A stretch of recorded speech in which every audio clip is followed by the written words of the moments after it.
Hello, friends. Today's topic is relationship coach. Yes, friends.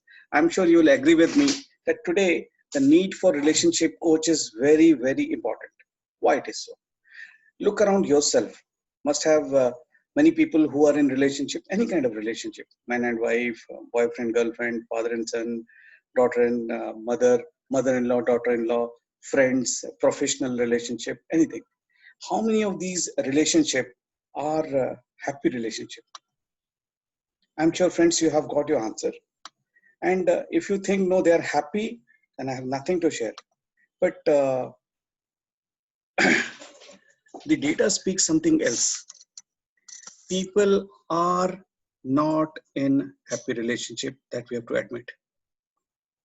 I will come to the exact numbers and other statistics little later, but also understand why it is important that one should be a relationship coach.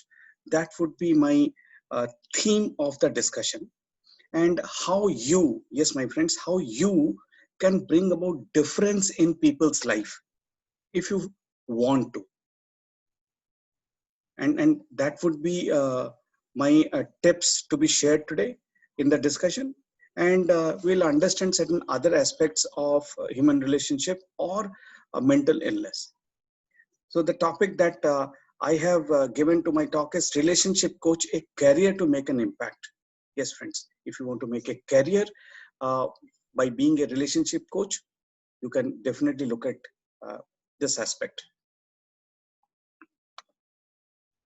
Now, there are many kinds of pain, problem, but why this pain and problem comes? Do you see a line, friends, on the screen? This for me is the line of happiness for me. Meaning, if I have expectation and I cross this line, I'll be very happy. But if I am somewhere down below, I'll not be very happy. And that is my benchmark of being happy or unhappy. I'm sure you would also be having the similar benchmark. That's why you would have seen some people who are very poor, they're still happy. They sleep well for 8 hours, 9 hours. But people who are billionaires, they're not happy. They don't get to sleep for 2 hours even. They have so much of other problems to think about. And it is this benchmark. All of us have got life. Now we decide what we make out of this life. But what we have done is we have created an imaginary line that if that happens, I'm happy. If this doesn't happen, then I'm not happy. Now, how fair is that? And if you look at it in a different way, this is as a clean slate. Forget the line. And we were born with clean slate. When we were born, I didn't borrow any money from anyone. I had no relationship problem. I was like a clean slate as this slide is. And complications started coming in as we started growing. And then we created an imaginary line. And look at this line. And then we have some problems like this. And with the picture, you will understand whether this is a problem physical in nature or emotional in nature or both. We don't know. And look at this aspect of life. So, friends, what I'm trying to say is there are pains, but some pains can't be seen nor shown. So, when we know some people go through pain, what exactly happens with them?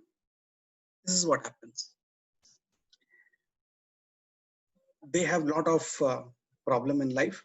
Like this man is thinking, he is thinking he doesn't have a job, he has some other problem, he has some responsibilities, he has old parents, or he has some unwell pet, so many things, and that is there in his mind. But when he feels or she feels, they feel in a way that is no way linked to that, but it is all internal. And when they behave in a totally different manner. You will have no clue why somebody gets angry for no reason, because we have never understood what has gone behind them or in the past.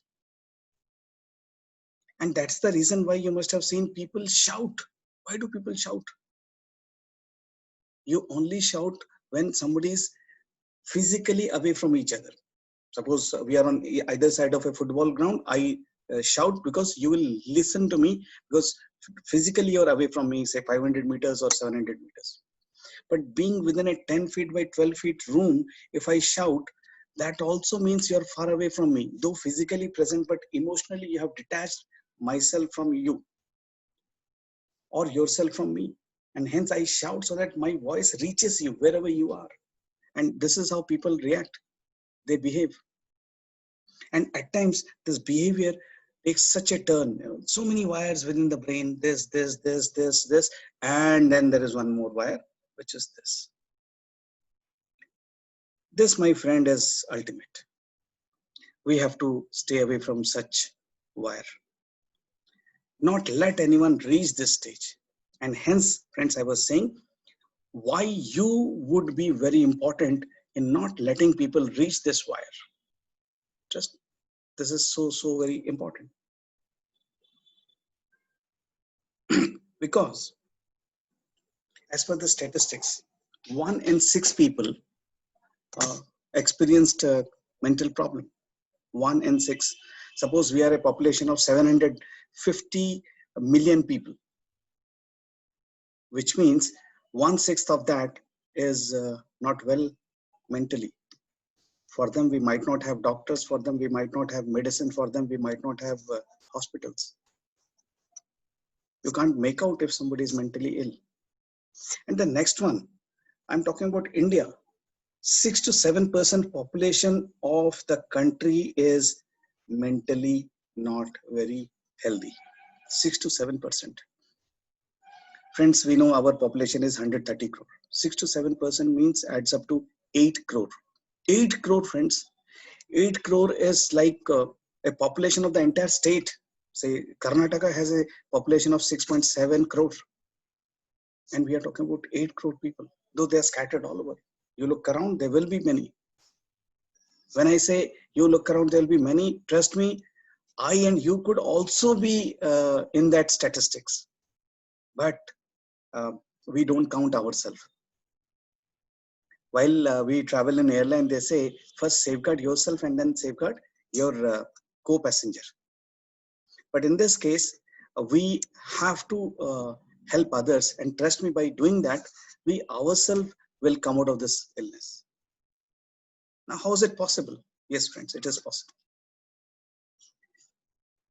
To understand ourselves, we always need an external advice, external agency like mirror. To see my own face, I need a mirror. And it is always slightly easier to help others come out of their mental problem than to do for your own self. Because giving advice is such a nice thing that we do. We always give advice to anyone and everyone. And that is easy because we are telling them to do certain things that they have to do. But when it comes to us, we don't know how to do. But when somebody tells us, yes, we obey, we don't obey, that is up to us. But if you can give advice, if you can just pay attention, if you can just show affection, if you just can lend your ears to someone's concern, that is only what is required. Nothing more.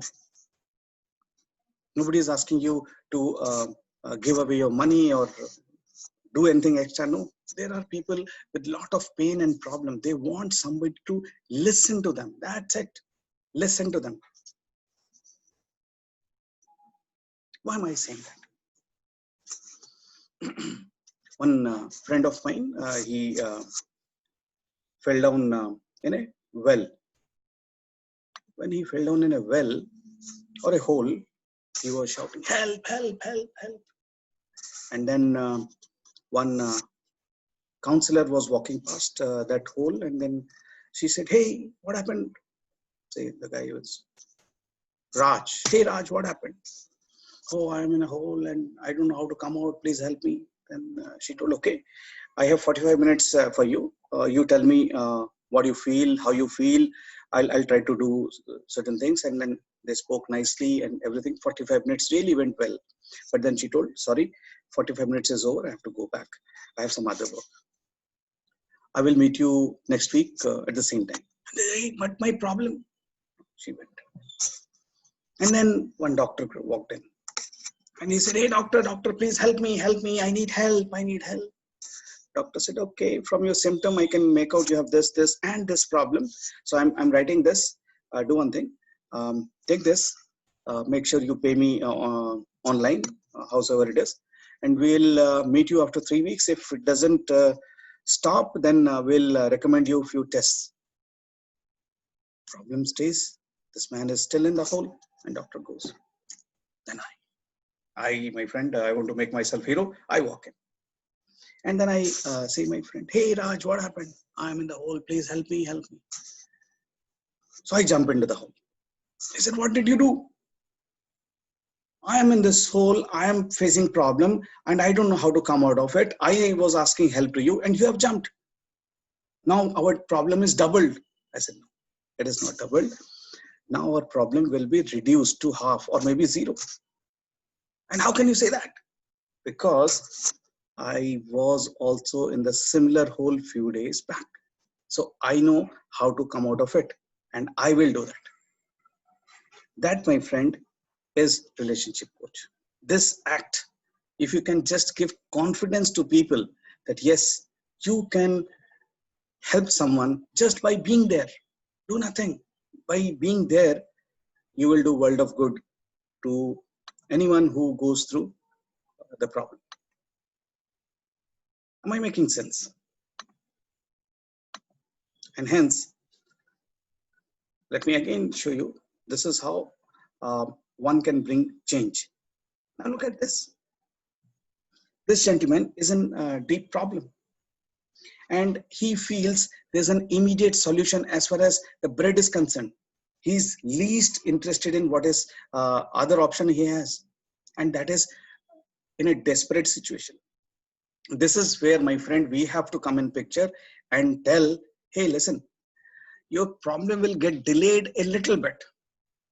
But what I would do if I was in your position, I would opt for the key. The key will not only let me come out of the cage, but also help me get the bread. And this is the additional thing that you have to do as a relationship coach. Many times when people are in problem, they don't see options. Whatever comes in front of them, they feel this is my last straw. Doobte ko tinke ka sahara. That's their feeling. But you can say, no, you are quite capable. You can definitely do wonders. All you have to do is just look for option. And for all you know, you can help them with option. And see, there's an option. So this, my friend, is the activity that I am recommending you that you have to do. But is it so easy? So let us understand how we build relationship. To build relationship, we have to be very compassionate.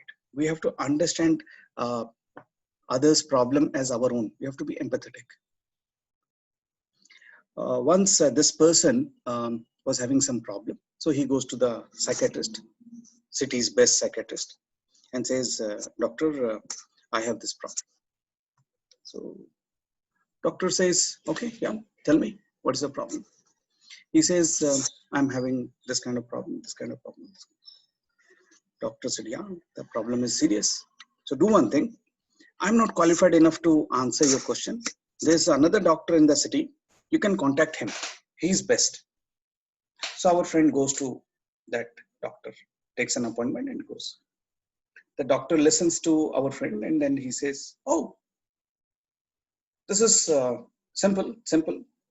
I'll recommend you one thing to do. There's one Gemini circus going on in the city. Yeah. Go there, see that circus, come to me next week, same time. He says, sure, doctor. Next week, this guy comes. Sir, I'm the patient and you asked me to see the Gemini circus. So you saw the circus? Yes, I saw. How was it? Sir, before you ask how was it, I'll tell you I saw that for 28 times. 28 times? I told you to see it one time. Yes. 4 times a day, 7 days a week, I saw all the shows. Oh, then I don't think you need me. You must have got the answer. No, doctor, I'm still in pain. Why? Didn't you see the Joker in that uh, circus? Yes, I saw. Didn't you see the Joker making everyone laugh? Yes, he did. So now, my friend, tell me, does that Joker have no problem in his personal life? Could be. Then, if that person having so much of personal problem can make everyone laugh, why can't you? Our friend responds, sir, I am that Joker. So, my friends, at times we forget that people have genuine problem, and we underestimate that, and that we should not do. We should not. We should always uh, value every feedback, every negotiation, every conversation that we come across, anyone who is around us. And that's how you can build a relationship, and a strong one. Because when people come, they come with this kind of mindset. See, help, advice, question mark, lot of question. They don't know what to do. Their mind is full of negativity and all that. But when they come to you, you have to do this. So when they come with clutter in their mind. But after speaking with you, they must go with clarity in their mind. Can't you do this much, my friends? Just this much.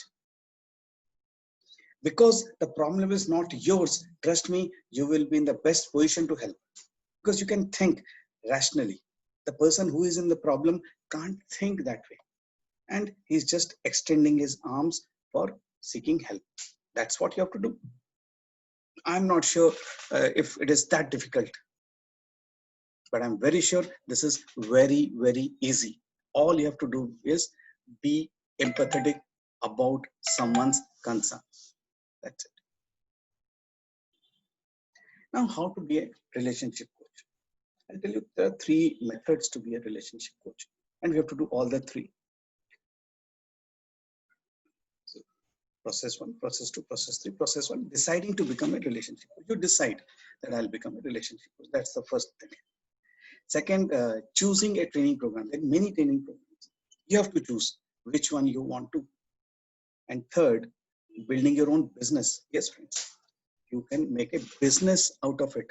And this business is not to earn money, but to contribute, create an impact, giving values to your clients, to whomsoever you interact with. That should be the motto. Now, again, going back to the process one, deciding to become a relationship coach, you have to decide what type of relationship coach you want to. Like, suppose you want to be a doctor, you want to be an eye specialist or a gynecologist or a orthopedic, you have to decide. Similarly, in relationship coach, you want to be a couple, a marriage counselor, or you want to be a dating coach, or you want to be a mother-in-law, daughter-in-law coach. You have to decide and gain expertise in that. Recognize commitment, friends. This might need 24/7 kind of commitment. People will call you day in, day out. Can you give that? You cannot say, hello, this is my sleeping time, you cannot disturb me. Somebody is about to commit suicide. You cannot say that. You have to listen. So if you have that kind of service mentality, then only you can think of becoming a relationship coach. Now you decide whether you want to be a full-time or a part-time. Some people work somewhere and do all this social service, or somebody wants to leave everything and do this full-time. Decide. Now, level of experience. You could be a doctor, you could be a teacher, you could be a corporate person. You have your own experience in dealing with people. So how much of that you can bring into this kind of profession is also very valuable in being deciding to become a relationship coach. You could be a student also with no experience of life in terms of dealing with others. That also will help. All you have to do is, can you understand, feel somebody's pain? That's it. And you have to understand the difference. There's a relationship coach and a counselor. So people think, okay, I'll be counselor. No, coach is different and counselor is different. Counselor might recommend you to take medicine. Coach won't. So understand there are many other differences. We'll discuss more in later stage. And if you feel, I don't know anything, how will I decide? Then hire a life coach, meaning you job shadow. Somebody is already a coach. Sit with this person for a day, to how he handles his cases, how he talks to his people, how he solves their problem, how he listens. That also can help you decide whether you are fit for this uh, career path or not. Having said that, choosing a training program. Normally, to be considerate, to be empathetic, you don't need a degree or certificate. All you have to be is being human. You have to be just a human being.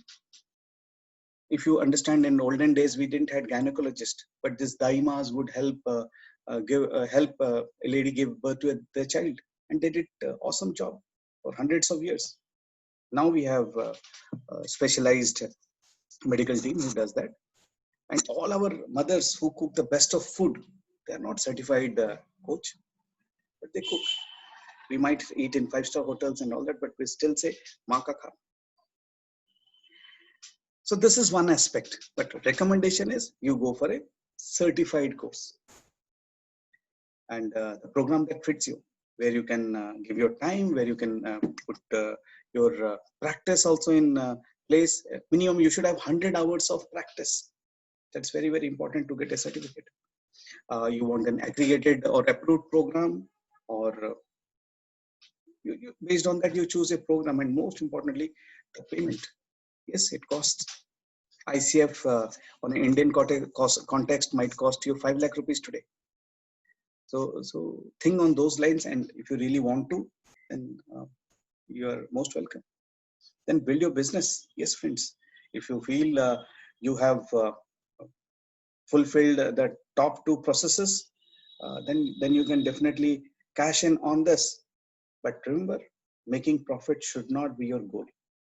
Creating an impact, bringing value to your audience should be your only goal. So make your market your business. You can market your business online. Use social media, Facebook, LinkedIn, Instagram. Do there's so many other aspects. Choose a price for your session. Initially, you can say, okay, when you meet a prospect client, then understand, can you really help this person? And then if that is the case, then how will you take it forward? So that meeting should be 30 minutes to 45 minutes, and there you decide whether you can definitely bring about a change, a positive change, a constructive change, and then you decide what should be the price. And it should not be free. If it is free, trust me, we are going somewhere else. Okay, but if you feel yes, somebody can't afford, so that is at your own discretion whether you want to do a free service or you want to deny it. And build your client list. I'm sure, friends, if you follow these 3 processes and then the sub processes, you can become a very good relationship coach, and a relationship coach that not only works but builds healthy relationship that works. And this, my friend, is what I mean by being a relationship coach. I hope my talk would have helped you to take a call on being a relationship coach. Thank you. This is your friend Rajesh Raut.